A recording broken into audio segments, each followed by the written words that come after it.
Good morning. Good morning. This is by way of repetition, but it will be repeated many, many times, because in this work that has been done since the return from the mainland, you will find not only that all of the principles, every facet of the principle of the infinite way, will be found in this series of tapes, but also that the steps necessary to the development and unfoldment of the higher consciousness are also embodied in these tapes. But whereas the letter of truth, that is, the various principles or facets of the one principle, may be learned by reading them over and over or hearing them over and over, the development and the unfoldment of the higher consciousness cannot be attained in that way. This can only be attained by an actual practice. Yes,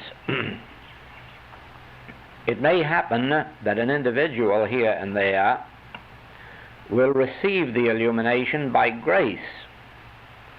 It can come while we are here in meditation, or while I am speaking to you. Just the mere fact of your having tuned into my consciousness may bring to you that grace which is in itself the opening out of the Christ consciousness in you. But that will not take place with everyone. There are some who will have to practice diligently until it is attained. It is the same with those who are hearing this on the recordings. Some who are listening to these tapes may receive it right while they're listening, or at night after they've gone home and thought over something that they've heard, because the consciousness accompanies this work wherever it goes. But again, this will not happen to all those who hear the tapes. Human consciousness is not so evolved that everyone can receive it in the same way. And so there are some who will have to practice the meditations and communion until the light itself breaks within them. Now, let me explain this point about the Christ or spiritual consciousness.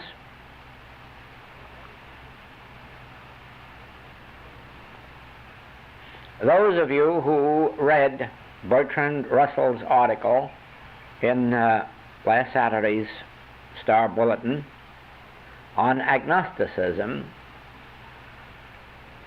are aware of how much factual knowledge was included in there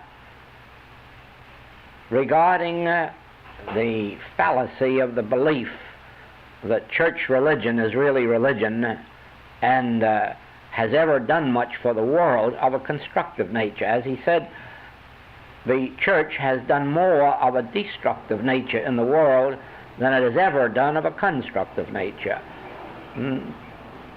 That is virtually true. There have probably been more people killed and destroyed by order of the church than have ever been spiritually saved by them. Now, and that will be taken care of in the one and only way in which it can be solved. Russia does not have the right answer in forbidding religion or destroying churches. The correct answer is the evolution and spiritual development of human consciousness. Because whatever improvement is to take place in our human experience, individually or collectively, must take place through a transformation of consciousness, not through a violent external explosion. It is very much like the Civil War in the United States, which was supposed to have freed the Negroes. But when I started traveling the South in 1911, I found very few evidences of any freed Negroes. Very few evidences of it. And whatever measure of freedom they have attained in the intervening years has not been because of the Civil War. It has been because of a change in human consciousness which is more ready to accept that men are equal at birth. Not that they remain equal throughout their lives, because there is no way for them to do that. One man will take advantage of his opportunities and another won't. One man will evolve and take advantage of the higher and better things that the world offers today, and others will remain in their old ignorance and evil. But basically, and underneath the skin, so far as consciousness is concerned, we are equal, whether we're white or black, Oriental or Occidental, Jew or Gentile, Mohammedan or Hindu. And no one can force that equality upon the world. That has to come through enlightenment. Those who have traveled most in the world are the most liberal in their thought toward other races and religions, colors, and creeds. Now,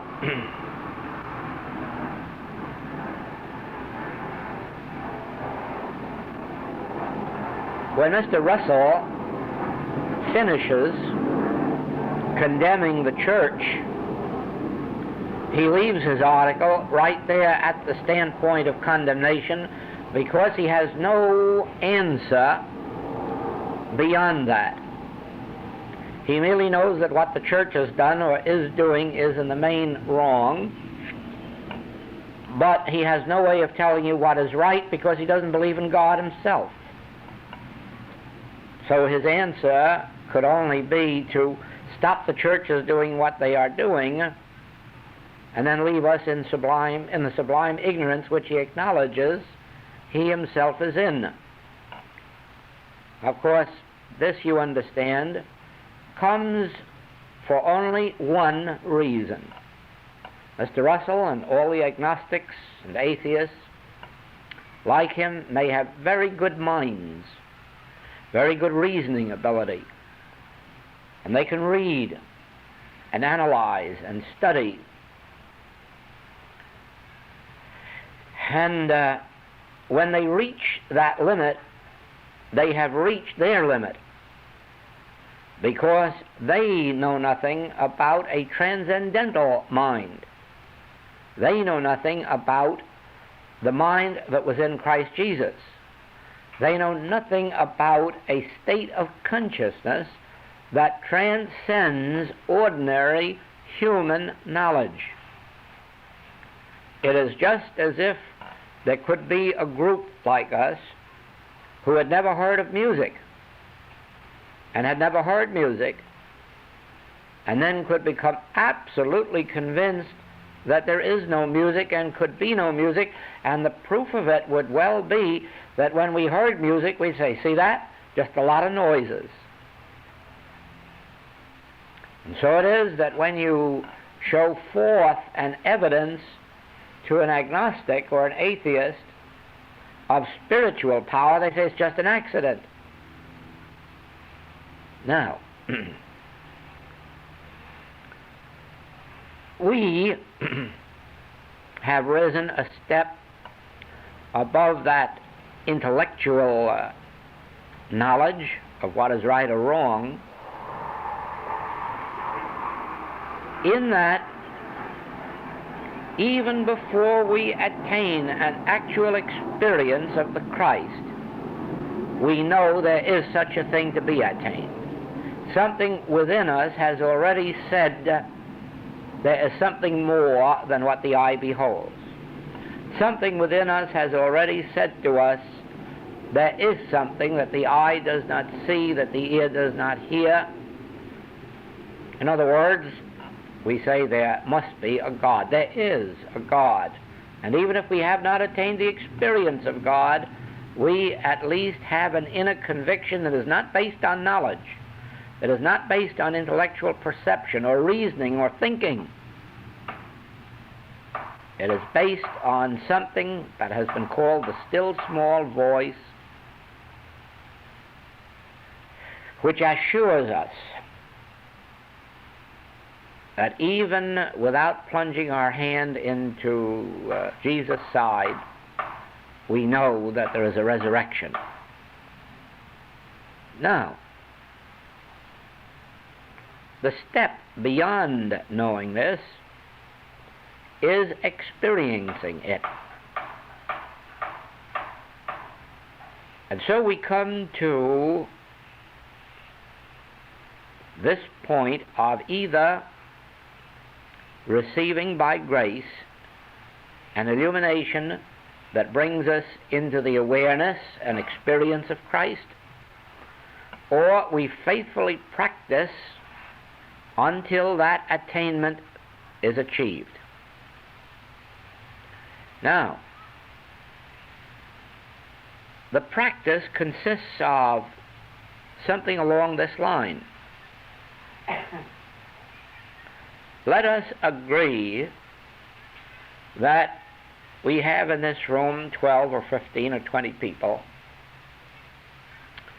and that the resources in this room will be, let's say the financial resources, will be the sum total of the resources of each one of us individually. And then we'll total it all up and say, well, there's $300 in this room. So then the resources, economically speaking, in this room are $300.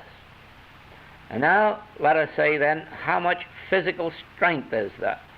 And so we will each punch one of those bags and find that we average 150 pounds of punching power multiplied by 20. And so we have 3,000 pounds of punching power in this room. And so we can go on and arrive at the physical, economical, and by virtue of IQ tests, we can even arrive at the mental force or power that there is in this room. And so far as our friends are concerned,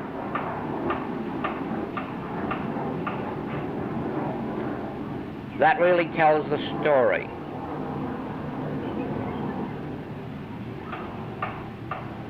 However, we could easily find ourselves in trouble, because if a headache develops, there's no aspirin in this room.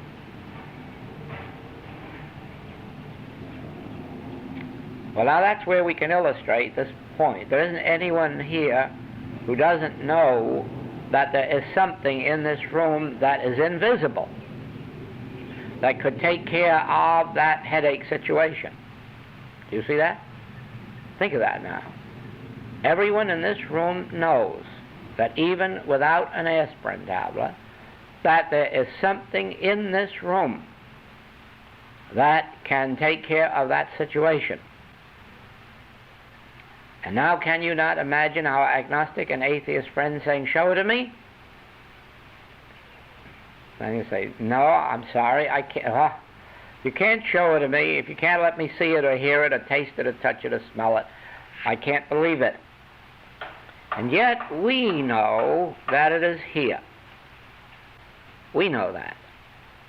In the same way, we know that if each one of us came to this room without funds, and that if it were mealtime, that there is something in this room that would set a table for us.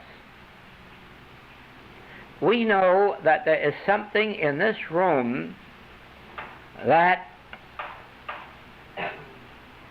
whether or not we're convinced of our ability to bring it forth, we at least know that there is something in this room that would meet every human need for us. We know that there is enough understanding of it in this room to meet most things with it quickly. Now, we know further that that thing that is in this room isn't in a room, it's in consciousness. But it's not merely in a word called consciousness. Actually, it is in my individual consciousness. And it is in your individual consciousness.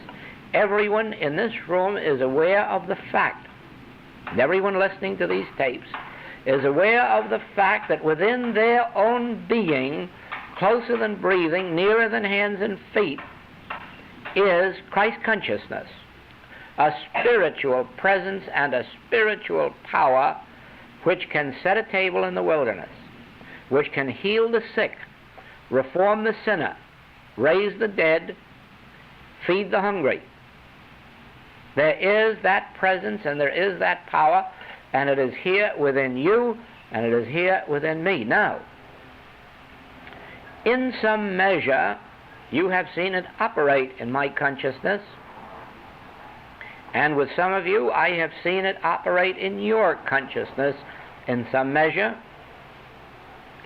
Not sufficient, but at least sufficient to prove that it is there, that it is available, and because of this, it can be brought into instantaneous and complete manifestation and evidence.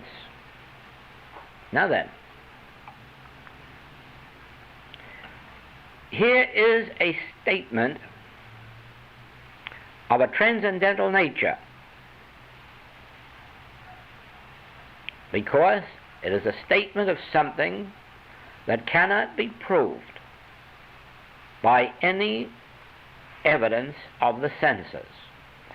You might say, oh yes, if I experience a healing, that will be proof.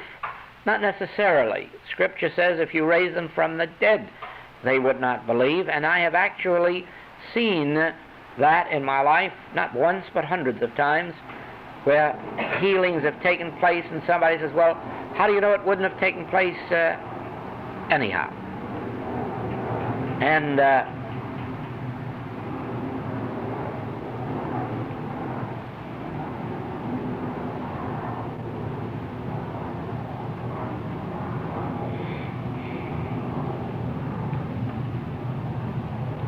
then there are all these other natural ways that it could have come about.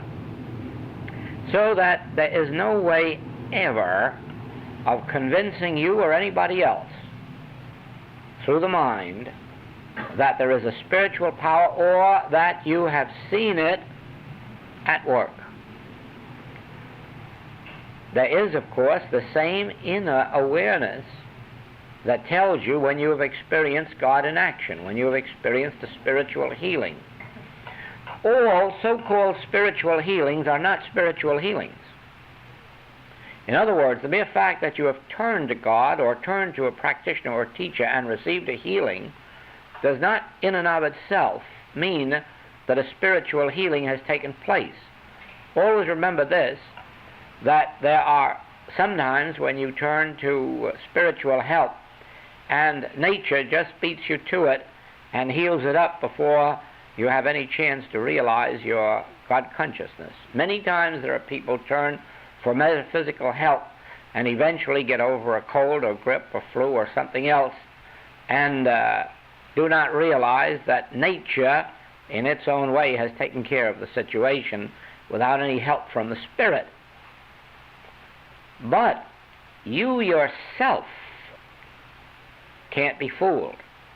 You know when the Spirit has touched you. Often you know the very second when the contact was made. You feel the healing in some way that a natural healing or a healing of nature never can reveal. Now, our major point at this moment is this, that we seem to be a group of people in a room, that actually everyone in this room knows that there is an invisible presence and an invisible power here with us, and that it is located in each case closer than breathing, nearer than hands and feet, within you, within me. It is not out here in the middle of the room. Even though there may be an atmosphere of peace in the room, that is only the effect. The presence that caused it is within you, within the individual being. It may well be that you can touch the hem of a robe and get healed, but that is not because the healing power is in the robe.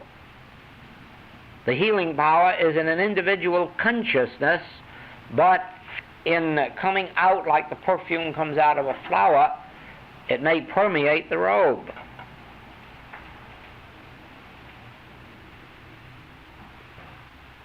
Now, our lives on the spiritual path are lived by the grace of this invisible presence and power. We are no longer looking to person, to thing, to circumstance or condition for our good. We are accepting it through whatever avenue, means, or channels this Spirit may provide. But we are looking to the source, which is the kingdom of God, the invisible presence and power within ourselves. Now, picture this room with me coming into it in the morning after arising and making the physical preparations of the day, and being in this room and saying, yes, Joel, here you are. But you are not enough. There must be something more in evidence in this room. And then sitting down in silence, in quietness, until that invisible presence and power announces itself in some way and lets me know that I am not in this room alone, that its presence will go before me and be with me in every experience during the day, that it will meet every demand that is made upon me. He performeth that which is given me to do. But supposing there were no He, then I would be called upon personally, through wisdom, knowledge, or strength, to do things which I could never do. Now, the moment I attain that inner realization of the presence, from that moment on, if a headache comes into this room, it should be dispelled. It should be dispelled by reason of the realization of the activity of the Christ. Remember, the activity of the Christ was omnipresent even if Bertrand Russell had been here. But it would have been of no avail because of a lack of realization. It is the realization that brings it into active manifestation. Remember that on that ship with the Master, where there was this violent storm, so violent that they had to awaken him out of sleep, remember that the Christ was there, but of no avail until they awakened the Master and brought his conscious realization into the scene. Remember that when the centurion came to the Master and asked that his servant be healed, remember that the Christ was right where the centurion was and right where the servant was, but of no avail until they came to the Master for the conscious realization of the activity and presence of the Christ. Do you see that?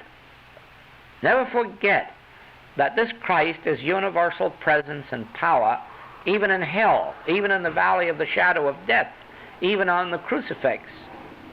But this Christ, this transcendental presence and power, this spiritual illumination, which is the all presence and all power in the world, this is only available to us in proportion to a conscious recognition and realization of it.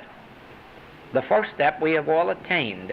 That is the recognition that there is something invisible in this room sufficient to meet every need. The next step is the realization of it. Now,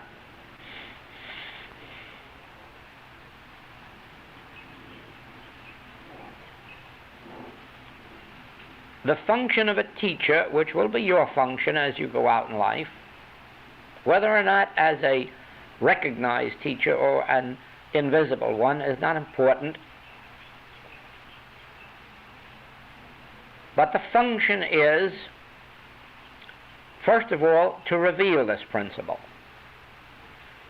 Second, wherever there is a degree of receptivity, to bring it into conscious expression.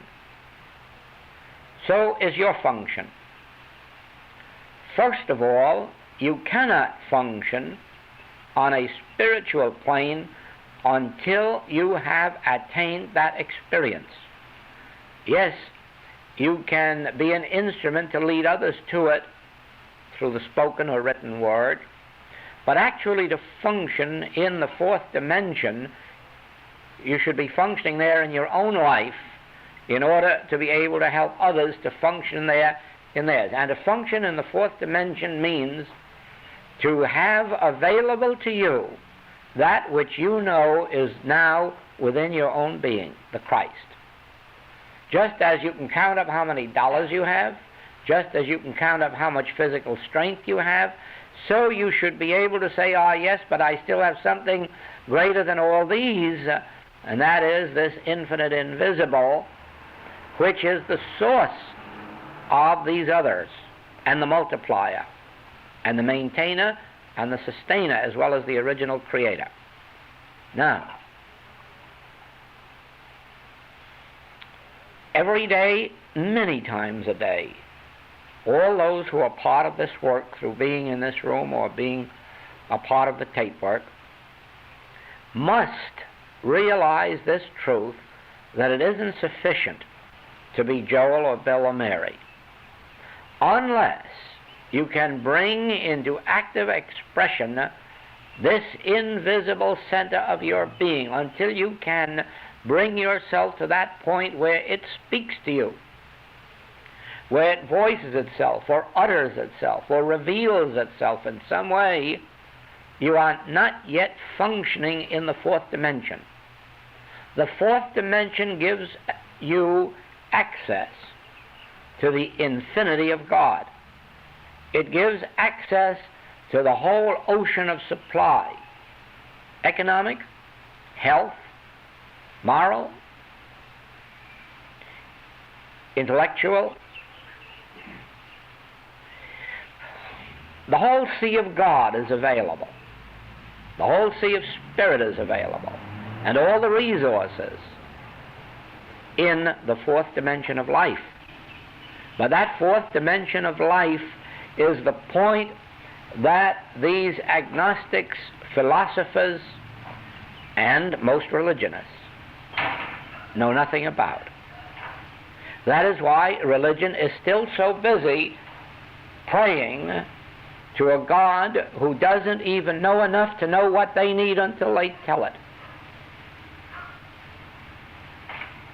Whereas, actually, God is the all-knowing mind and is the divine love unto our experience, but withheld from us not by itself, but by our inability to penetrate to it. Just as Jesus Christ could not have iceless refrigeration, although it's right there now on the spot where he was born. But he couldn't have it because there was no one in the world who could at that time penetrate into the realm where the secret of electricity and electric power was to be found. It was always within their own being, but there was no one to penetrate that realm. In the same way that when he needed transportation, he sent outside for a jackass. But right now, in the place where that jackass was, is an airfield. Why? Because somebody penetrated the withinness of their own consciousness and came forth with the secrets of air travel.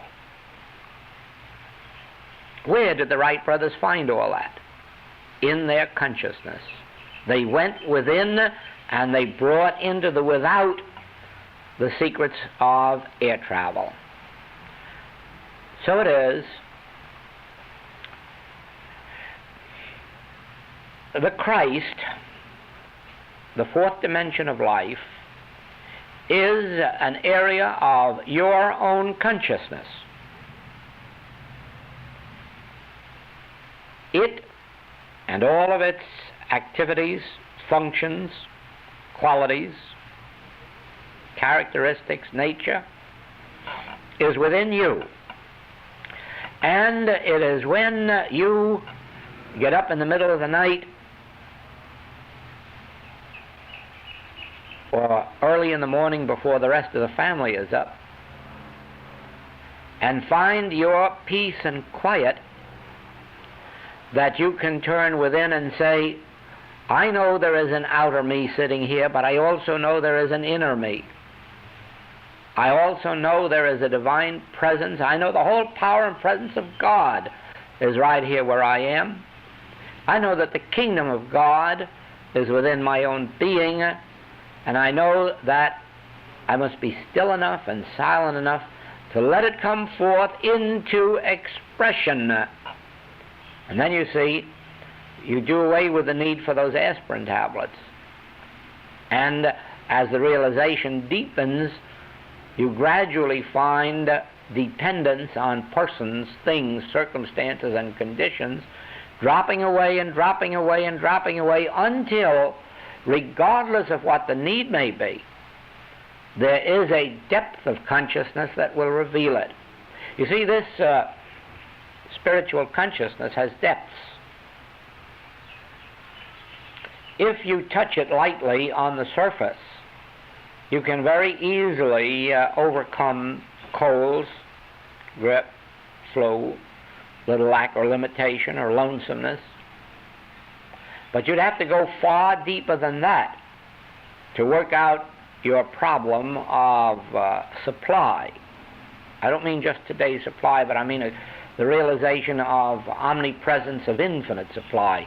You'll have to go deeper than on the surface, the same way as to overcome the deeper problems of life, you have to go far deeper than the surface of this consciousness. It is, as it has been said in one of the ancient wisdoms, that the best pearls are the deepest down in the sea. And only the divers who can go the deepest can get the best pearls. And so it is in spiritual wisdom and illumination. Only those capable of going deeper and deeper and deeper into their own inner being achieve the fuller measures of Christhood. Just as in the Garden of Gethsemane, the Master had to reach down to the very, very bottom of the ocean to bring forth the ability to be resurrected and to make the ascension. You can be assured he was in torture trying to reach the depth of that. And that was why he probably felt he wasn't going to make it and asked the disciples to stand by at least for 1 hour to lend their spiritual support to his, so that he could get down just a little bit deeper to bring forth this impossible demonstration. So it is with us. we look to each other for help in bringing forth the deeper manifestations or evidences of the Spirit. And we have that right. Not that we are looking to each other as persons, we are looking to the degree of realized Christ that each other has. And sometimes where two or more are gathered together, there is a greater evidence of that Spirit than would otherwise be the case. You know already that that is true, because you already know that when you come into these meetings you find a deeper evidence and realization of the Christ than when you are alone in your own home. That must inevitably be. It could not be otherwise. We are here for one purpose. There isn't a selfish motive in this whole room. No one is trying to get anything from anyone else. Therefore, this whole atmosphere and consciousness is one of purity. Whatever we are seeking not of each other, but of this transcendental Christ. So you already have a group of people representing spiritual purity. Then further than that, we are, by virtue of our studies, more in our unitedness than we are in our separateness. And that the Master gave evidence to when he took his 11 disciples for his experience, when he took the other disciples with him to the Mount of Transfiguration. Now,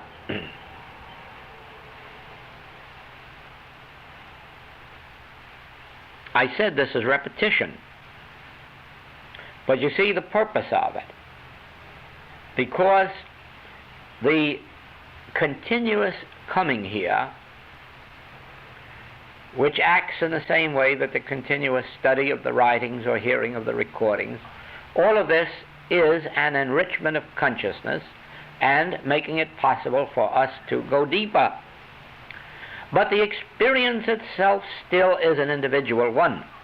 And if you are not practicing it in your own home, it is as if you were walking around this earth just as your own self, rather than developing a consciousness of another presence or power within which will never leave you nor forsake you. That, you see, has to be an individual experience. It has to begin in the morning, because it is such a foolish thing to do anything during the day, even starting out in the morning, of our own wisdom, of our own power, of our own strength, when by virtue of a 5, 10, 15, 20, 30-minute resting in the Spirit, we can bring forth more menahunis than Hawaii ever had. Now, it isn't sufficient to accomplish that in the morning and let it go for the rest of the day, because there is a pressure from without, a world pressure that is produced by the headlines, by the radio news, by the occurrences all over the world, which, even though we are not conscious of it, acts as a mesmeric force to separate us from our realization of that presence. You do not yet know the operation of this mental force that is in the world by virtue of men's beliefs. You cannot imagine, except when you realize, for instance, what has happened many times in theaters when somebody yelled fire and then saw how just there may have been no fire, or it may have been a small insignificant one, but that cry of fire froze everyone. It acted as a state of hypnotism and made people do the things that in their ordinary senses they would never have been guilty of. Now, we do not hear the cry of fire. We're not aware of it, but it is being voiced by all those who are in fear, whether they're in fear of communism, or whether they're in fear of Huns, or whether they're in fear of Jews, or whether they're in fear of a depression, whatever they may be in fear of, they are crying fire in their hearts. And that cry goes out into this invisible world, and we do not know what hits us. We only know we have a sense of separation from God, of futility, and we think it's our fault. It is only our fault in that we have not renewed our conscious relationship with that Christ, our conscious realization of that Christ. If we renewed it a dozen times a day, then these mesmeric influences of the world would not touch us. Then we could say, none of these things move me. Or who convinceth me of sin? Then you could never be moved, because you'd have yourself so established in your spiritual wisdom, in your Christhood, that you could not be moved by appearances. Do you see that? But that is something that each one must attain for themselves. And not only attain, but maintain. Does the time ever come when we can relax from that? And the answer is no. As time goes on, we have to intensify it. The Master couldn't relax even at the time of the crucifixion and the resurrection. If he has relaxed, it was after the ascension. And if there is a time for relaxing from this, it will be after our ascension, although we may not have to pass on to make that ascension. But so far as is known, no one has attained it this side. Now,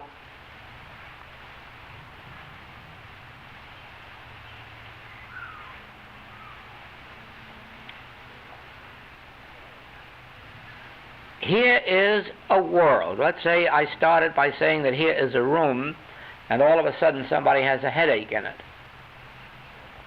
And so the rest of us are called upon to accept the responsibility to realize the Christ, the activity, presence, and power, the Spirit of the Christ, because where the presence of that Spirit is, there is liberty.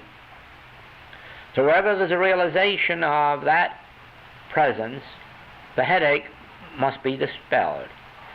Every headache and footache and leg ache and stomach ache in this room, and in all the rooms where the recordings are being heard, must be dispelled by the conscious realization of the activity and presence of the Christ, first of all by some one individual in that room, and eventually by every individual in that room. It should eventually be that in groups like this, that within 1 or 2 or 3 months, there shouldn't really be a serious problem in the whole room or in the experience of anybody in the room. I mean, a problem of their own being. That doesn't mean that all their family problems will be solved, because that involves the demonstration of other people. But so far as problems which concern our own being, a month or 2 or 3 of this kind of work, dedicated only to the realization of the Christ, should result in every one of us being, shall we call it, 99% free of the thoughts and things of the world, or 98 or 95 or 92, all of which would be good demonstration. And it can be, that should be, because there is a sufficiency of realized Christ to meet these needs, and more especially as a second one, a third one, a fourth one, and a fifth one begin to attain this conscious realization of the Christ, it should benefit all of us. Now then, that is not the goal of our work. The goal of our work is proving this principle. Because if we prove it, by my becoming free of 90% of the world's problems, and then one or two or three of you, and ultimately all of you becoming free, then does the question not arise, but in the house next door there is a headache, and on the street below us there's a cancer and consumption and polio, and in the community next to us is the fear of war, and in the country next to us is the fear of atomic bombs. Do you not see now that every man becomes our neighbor? Every nation, every country becomes our responsibility. And as this Christ becomes a realized experience, we not only are meeting our own headaches, but the headaches of friends, of relatives, finally of neighbors, finally of the people down the street and around the corner. And in this wise, and only in this wise, will the problems of life be solved. The introduction of the transcendental thing called Christ alone will meet the problems of the world. You see, we could take the League of Nations and watch it break up after World War I, and then say, why did it break up? Because the man who was the source of it, the creator of it, the founder of it, was, in spite of all his worldly ignorance, at least an honest man. And the answer is that the League of Nations could never function on any higher level than the mind of the humans that formed it. They were all politicians, and they were all so-called statesmen, which is a very refined word for a very ugly thing. Now, the same is true of the United Nations. It can never function on any higher level than the mind that constitutes it. What is the mind that constitutes it? Well, its primal idea is that if anyone doesn't like anything that the rest want, just veto it. So it can't rise any higher than the veto. Never, never. No matter how many wonderful things are embodied in the United Nations, it can never rise higher than the veto. Because as soon as somebody doesn't like what all the rest like, it's vetoed. So you see, it can't really operate for peace. It can only operate for peace if it doesn't interfere with the activity or thought of someone who has the power to veto it. And it doesn't mean that always there will necessarily be one power doing the vetoing. Now, if by any chance there should be changes made in those organizational laws, rules of the United Nations, it still will only function on the level of those who form a majority. And the majority may one day be good and one day be evil. Now, when the transcendental factor enters human consciousness, then, whether it's United Nations or League of Nations, then it becomes an instrument of good. Then it becomes the human activity for the mind that is now functioning in it, and that mind is Christ, or spiritual good. I hope you can follow this point, that no organizational activity can ever be better than the mind that at the moment is ruling it. And that nothing can change that except the activity of the Christ. You can take that down to individual experience too, and say that your bookkeeping cannot be any more accurate than the bookkeeper who runs your books, or that your bookkeeping can't be any more honest than the honesty of your bookkeeper. So the only way to improve the physical activity of your bookkeeping is to improve the nature of your bookkeeper's consciousness.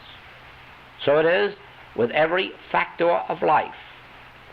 Here we have people, human beings in this room, made up of a composite of good and evil. You don't know how much evil there is in this room of humans, because you do not yet know what evil they would release if self-interest should sufficiently demand it. You know, the strongest power there is on earth, human power, is self-preservation. People have been known to kill for it. People have been known to fight to the death for it. People have been known to rob, steal, cheat, defraud for something that involved their own self-preservation. And all human nature is made up of that. It isn't always expressed, it doesn't always come to light, because what one person won't do for money, they might do for the saving of their life, or human sense of life. What they might do or might not do for the protection of their own self, they might do for the protection of their child or their parent. And so nobody knows the depth of depravity that lies inherent in even good human people until you come to see them under stress and strain. None of this can be eliminated by any desire to be a good person or to conform to the Ten Commandments or the Sermon on the Mount. This change can only be brought about by the introduction into consciousness of the Christ. When the Christ touches an individual's soul, they cannot be made to lie, cheat, or defraud for any purpose of themselves or their parents or their children or their nation.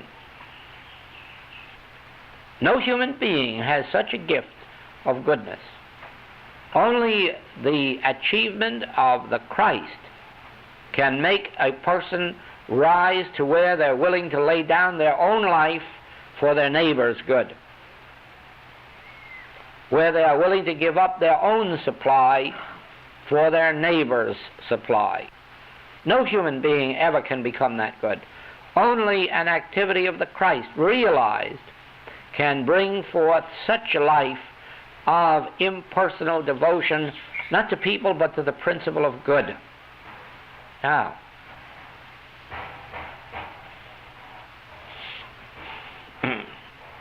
when you have experience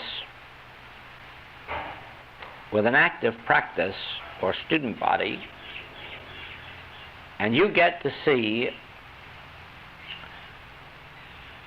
many, many, many people struggling to be better humans than they are, or to be more successful humans than they are, or happier humans than they are, and see how fruitless all their efforts are, until that invisible thing touches them, then you will know why it is important to practice this until it is achieved. If you could see the hopelessness in the prisons, in the hospitals, in the mental institutes, of anything that is at present at their command to help the situation, you would know right well how important it is that some group of people in the world began to attain the achievement of the fourth dimensional consciousness, the Christ, the Spirit of God that makes men free. Where the Spirit of the Lord is, there is liberty. But quoting that won't do it. It has to be the realization and achievement of it that does it. There is a Christ. And Christ is localized, if we may use that word, because we know where it is. It is within you, wherever that may be. At least it is within range of your attainment. It is within range of our ability to achieve and to experience. But it isn't easy. The Master says, the way is straight and narrow, and few there be that enter. There's the reason. Here I am, a human being, and of myself I have no powers to do anything of any worthwhile nature. And yet all of this time, locked up within my being, is that which multiplied loaves and fishes, raised the dead, healed the sick, comforted the mourner. And so it is, and I've learned this by long experience. I've had much experience with people who have mourned. I've learned that no matter what words I can say to them or what beautiful letters I can compose, it is cold and lifeless and does nothing for them, unless from the depths of the within something invisible comes forth to touch them, and then it makes no difference what is said or written. The least message, the smallest message, the most seemingly innocuous message, seems to bring healing, comforting, salvation. And not because of the combination of words, but because of that invisible and often intangible something that we call the Christ. Our work in the message of the infinite way, from this point on, I mean from the point of this Kailua study group series, is the actual achievement, attainment, realization of the Christ. We have enough of the letter of truth and all of the writings and other recordings. Now we must, not only those in this room, but those that are listening to the tapes, must constitute themselves committees of one. First of all, for their own salvation, since nothing is going to bring ultimate peace, safety, security, except the attainment of the realization of the Christ. And secondly, for the benefit of families, communities, and ultimately the world itself. When there is an activity of the Christ in human consciousness, men will be governed by the activity of the Christ and not by personal motives, not even by patriotic motives, not even by church motives. It is just as evil to do a thing for one's church as it is to do it for one's country, if it sets up any benefit for that church or country separate and apart from the benefit of the world. Men call it patriotism. They call it dying for their own religion, martyrdom. It isn't a sin. It's sin whenever the motive is personal, whenever the motive is for separation and division. Now, to belong to federations and world brotherhoods is all of no avail. No avail as long as a world brotherhood still believes that a Jew is a Jew and a Protestant is a Protestant and a Catholic is a Catholic. They cannot achieve this purpose. I don't mean that we should be interested in breaking them up, because they are a step on the way. But their benefit can only come when a brotherhood says there is but one Father and therefore all men are brothers. Therefore our interests are all the same as if we were one family. That can never come through human nature, because the first law of human nature is self-preservation at anybody else's expense. It is only as spiritual nature enters the picture, the actual attainment and realization of the Christ. And so as we go into meditation, please remember this, that even if we go into meditation just being a selfhood alone, that when we come out of meditation, there must be the realization that there are two. And this won't make duality, because it really won't be two. It'll be that we have attained the realization of our inner self, our Christ self, our inner being, and it still will be one, I and the Father, are one. Even with that word "and" in there, it is still only one. And so when we achieve the realization of this inner presence, there won't be two of us here, there will only be one, but there will be the one now with the attainment of the realization of his actual fourth dimension of life.